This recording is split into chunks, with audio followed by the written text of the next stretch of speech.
প্রিয় ওয়াকা তুতুপুতু লেভিনচুস পাইছ দিছে হাসনাত আবদুল্লাহ। আমি আর্মি জিপের ভিজের লাইগা দেশের ক্ষতি করতেছি, তারা কোন গর্তের মাল এবার বুঝলেন তো। ওয়াকার 5ই আগস্ট থেকে বিপ্লবকে ব্যর্থ করার মিশন নিছে। ওয়াকারের মিশন না, মিশন কার সেটা আমরা দেখিচ্ছি। ওয়াকার 5ই আগস্ট থেকে ভারতের প্রেসক্রিপশনে চলিচ্ছে, যা যা করছে সব ইন্ডিয়ার প্রেসক্রিপশন। বিক্রম মিশ্র আসছে বাংলাদেশে ওয়াকারের সাথে ঘুটু করতে। ওয়াকার হাসিনার বোন জামাই, হাসিনার পরিবারের একমাত্র সদস্য যে বাংলাদেশে আছে। ওয়াকার কোন প্রোটোকলে বিক্রম মিশ্রের সাথে দেখা করে? বাংলাদেশের সার্বভৌমত্ব কোন রাষ্ট্রের কাছ থেকে সংকটে পড়তে পারে? ইন্ডিয়া তো। সেই ইন্ডিয়ার সেনাপ্রধানের সাথে বাংলাদেশের বিপ্লবোত্তর অবস্থা নিয়ে আলাপের কি আছে ওয়াকারের? বিক্রম মিশ্রের সাথে কিভাবে আলাপ করে সে? সবচেয়ে বড় কথা, বিক্রম মিশ্রের সাথে সে আলাপ করার আগে কোনো অনুমতি নিছে? নেয় নাই। এই ওয়াকার 600-র বেশি আওয়ামী লীগার খুনি পুলিশকে রক্ষা করছে জনরোষ থেকে, তারপরে নিরাপদে পার করে দিছে সবাইকে। আয়নাঘরগুলোর এভিডেন্স ধ্বংস করছে ওয়াকার নিজে। প্রফেসর ইউনূসকে আয়নাঘরে ভিজিট করতে বাধা দিছে ওয়াকার নিজে, তারপরে আঙ্গুল উঁচায় হুমকি দিছে। কেউ না, আমি একা রুখে দাঁড়াইছি ওয়াকারকে। আমার বিরুদ্ধে চলে গেছে সবাই, আমার বিরুদ্ধে কি ভয়ঙ্কর ক্যাম্পেইন চালাইছে এই ওয়াকার আর তার সাঙ্গপাঙ্গরা। আমি কারো নাম বললাম না, আপনারা চেনেন সবাইকে। ওয়াকারের আসল মিশন তাহলে আসলে কি? আমরা ক্ষুদ্রকালে ক্লাস 1-এ মনে হয় একটা গল্প পড়তাম, গনি মিয়ার গল্প। আমার বয়সী সবাই জানেন। গল্পটার শুরুটা এরকম ছিল, গনি মিয়া একজন গরিব চাষি, তার নিজের জমি নাই, সে অন্যের জমি চাষ করে, এরকম আর কি। ওয়াকারের নিজস্ব মিশন নাই। ওয়াকার মিয়া একজন গরিব চাষি, তার নিজের মিশন নাই, অন্যের মিশন নিয়ে কাজ করে। চাঁদের যেমন নিজের আলো নাই, সূর্যের আলো প্রতিফলিত হয় চাঁদের পিঠে পড়ে, ঠিক একইভাবে ওয়াকার আসলে ইন্ডিয়ার মিশন পালন করে। ইনফ্যাক্ট আর্মির জেনারেলরা বেশিরভাগই ইন্ডিয়ান লেসপেন্সার। এদের মেরুদণ্ড বেচা দিছে মোদির কাছে, আর বিসি দিছে কার কাছে জানি না। এদিক সেদিক করলে বিসি ধরে চাপ মারে। এই ইন্ডিয়ান মিশন কি? ইন্ডিয়ান মিশন একটাই, আওয়ামী লীগকে ফিরায় আনা, আবার বাংলাদেশে তাদের রাজনীতি করতে দেওয়া। বিএনপিকে প্রতিশ্রুতি দিচ্ছে ওয়াকার আর ইন্ডিয়া সামনে নির্বাচনে বিএনপি সরকার গঠন করবে। যদিও আওয়ামী লীগ অংশ নেবে, কিন্তু আওয়ামী লীগ তো কোনো বড় দল হিসেবে সংসদে থাকবে না। তাহলে ইন্ডিয়ান দখলদারিটা মজবুত হবে কি দিয়া? সেটার আবার আর একটা তরিকা আছে। ইন্ডিয়া কখনোই বাংলাদেশে তার দখলদারি মজবুত করতে পারবে না যদি না সমাজে, রাজনীতিতে ইন্ডিয়ান ন্যারেটিভগুলো বজায় না থাকে। কি কি সেই ন্যারেটিভ? মুক্তিযুদ্ধ, ধর্মনিরপেক্ষতা আর অসাম্প্রদায়িকতার পক্ষে বলতে হবে। জামাতকে বাংলাদেশের শত্রু বলতে হবে, ধর্মীয় উগ্রবাদের বিরুদ্ধে বলতে হবে। ঠিক এই কাজই করতেছে বিএনপি। দেখেন, সে অসাম্প্রদায়িকতার কথা বলতেছে, ধর্মীয় উগ্রবাদের কথা বলতেছে, ধর্মনিরপেক্ষতার কথা বলতেছে, মুক্তিযুদ্ধের কথা বলতেছে, চেতনার কথা বলতেছে, 72-এর সংবিধানের কথা বলতেছে। তার মানে আওয়ামী লীগ যা কিছু বলতো তার সব কিছু এখন বিএনপি বলতেছে। বিএনপি হয়ে উঠছে নতুন আওয়ামী লীগ। ইন্ডিয়া বিএনপিকে সেট করলো সরকারি দল হিসেবে। এখন তো বিরোধী দল লাগবে। এটা ইন্ডিয়া বিরোধী দলও ঠিক করে দিতে চায় বাংলাদেশে। আওয়ামী লীগের জন্য জাতীয় পার্টি ঠিক করে দিয়েছিল বিরোধী দল হিসেবে। জাতীয় পার্টির নেতা হারামজাদা জিএম কাদের নির্বাচনের আগে ইন্ডিয়া যাইতো আর পানি পড়া নিয়ে আসতো এইভাবে। আবার বলতো ভারতের সাথে কি আলাপ হয়েছে তা কওয়া যাবে। হ্যাঁ, হারামজাদা। ওরে বাইরে রাখছেন কেন? হারামজাদাকে এক্ষুনি গ্রেপ্তার করেন। কি জন্য গ্রেপ্তার করবেন সেটা পরে দেখা যাবে, আগে গ্রেপ্তার করেন। দেখেন, ও তো মাখন খাইছে। মাখন খাইছে না? ও মাখনের জিনিসগুলো বের করা যাবে, কি কি মাখন খাইছে। ওই টাকা খাইছে, বাংলাদেশের টাকা খাইছে, ওইগুলো বের করা যাবে। ওকে আগে ঢুকান ভিতরে। বিএনপির বিরোধী দল হিসেবে ইন্ডিয়া আওয়ামী লীগকে চায়, একটা বিশুদ্ধ আওয়ামী লীগকে চায়, একটা ভালো আওয়ামী লীগকে চায়। আর এই আওয়ামী লীগ বানাইতে দায়িত্ব দিছে ওয়াকারকে ইন্ডিয়া। হ্যাঁ, গুয়ের আবার ভালো মন্দ। গু আমাশার গু হইতে পারে, ডায়রিয়ার গু হইতে পারে, শক্ত গু হইতে পারে, লেটকা গু হইতে পারে। গু গুই। আওয়ামী লীগের আবার ভালো মন্দ কি? আওয়ামী লীগ ভালো হইলেও সেটা গু, খারাপ হইলেও সেটা গু। এই ভালো আওয়ামী লীগে কে কে থাকবে আসেন সেটা দেখি। সাবের হোসেন চৌধুরী সভাপতি আর বডি সোহেল হবে সাধারণ সম্পাদক। এইভাবে আওয়ামী লীগ পুনর্গঠিত হইবে। এই পুনর্গঠিত আওয়ামী লীগ নির্বাচনে যাবে, এটাই ভারতের সিদ্ধান্ত। বিএনপি একমত হয়েছে এটাতে। ওয়াকার এটা এক্সিকিউট করার দায়িত্ব নিছে।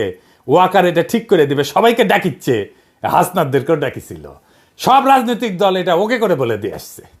এই যে ইউরোপের রাষ্ট্রগুলোর মধ্যে ব্রিটেনের সমর্থন আছে, ইংল্যান্ডের রাষ্ট্রদূত আছে না ঋষি সুনাকের নিয়োগ দেওয়া, যে সারা কুক, এইটা ঘুট পাকাচ্ছে বিদেশিদের তরফ থেকে। এই কারণে সাবের হোসেন চৌধুরীকে জেলে রাখা যায় নাই। এবং সেই জন্যই মাঝে মাঝে সাদা চামড়াগুলো আইসে মাঝে মাঝে ঘুটু করার চেষ্টা করে, বিভিন্ন জায়গায় ঢোকার চেষ্টা করে। নির্বাচন কমিশনও নাকি এরা ঢুকিছে। ওরা নাকি আবার ইলেকশন আবার মনিটর করবি। ইলেকশন মনিটর ঢুকু দিব একেবারে পিছন দিয়া। আর কে কে থাকবে এদের সাথে? শেখ ফজলে নূর তাপস, শিরিন শারমিন চৌধুরী, সেলিনা হায়াত আইভি আর সিলেটের সাবেক মেয়র শিরিন শারমিন ওয়াকারের প্রোটেকশনে ক্যান্টনমেন্টে আছে এখনো।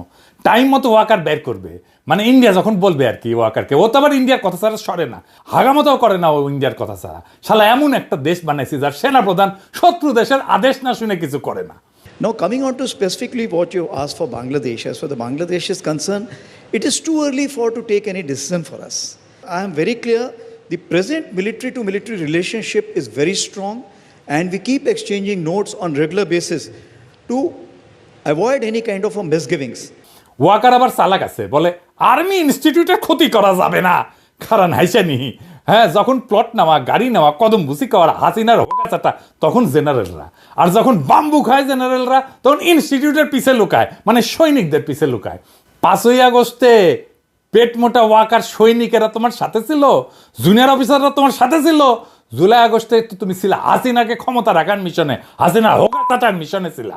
5ই আগস্ট সৈনিক আর জুনিয়র অফিসারদের বন্দুকের নল ঘুরে গেছিল জালেমের দিকে। কোনো কমান্ড শুনে নাই সৈনিকেরা, নিজের বিবেকের কমান্ড শুনিছে ওরা। জেনারেলদের কেনা যায়, সৈনিকদের কেনা যায় না, কারণ ওরাই সেই সংখ্যাগরিষ্ঠ জনগণের সন্তান যারা দেশকে ধারণ করে। তোরা শালা মনে করিস দেশটা উপনিবেশ, তোরা কলোনি, আর ওরা মনে করে দেশটা আমার, সেজন্য বিবেকের কথা শোনে। আর তুই যেহেতু মনে করিস কলোনি, সেজন্য ইন্ডিয়ার কথা শুনিস, তোর সব কটা জেনারেল ইন্ডিয়ার কথা শুনিস। এরা কৃষক শ্রমিকের সন্তান, দরিদ্র মধ্যবিত্তের সন্তান। এই সৈনিকেরা ওদের পিওর হার্ট, ওরা জানে ওদের সম্পদ একটাই, তা হচ্ছে বিবেক, তা হচ্ছে ইনসাফ। ওরা কখনো ভুল করেনি, 1971 করেনি, 75 15ই আগস্টে করেনি, 75 7ই নভেম্বরে করে নাই, 2024 5ই আগস্টে করে নাই। ওরা আবারও দাঁড়াইতে হলে জনতার পক্ষে দাঁড়াবে, পেট মোটা জেনারেল ইন্ডিয়ান দালাল লেসপেন্সারদের পক্ষে দাঁড়াবে না। ওরা কোনোদিন মেরুদণ্ড বেছে দেওয়া জেনারেলদের পক্ষে দাঁড়াবে না। মুজিবকে জয় বাংলা করার সাহস হিম্মত সিনিয়র অফিসারদের হয় নাই, জেনারেলদের হয় নাই, হইছে সৈনিক আর জুনিয়র অফিসারদের। খালেদ মোশাররফের খুব ব্যর্থ করে দিছে সৈনিকেরাই, আর জুনিয়র অফিসাররা ভারতের কাছে বাংলাদেশের নতজানু আর্মির জেনারেলদের, সৈনিকেরা সুদে না, জুনিয়র অফিসাররাও সুদে না।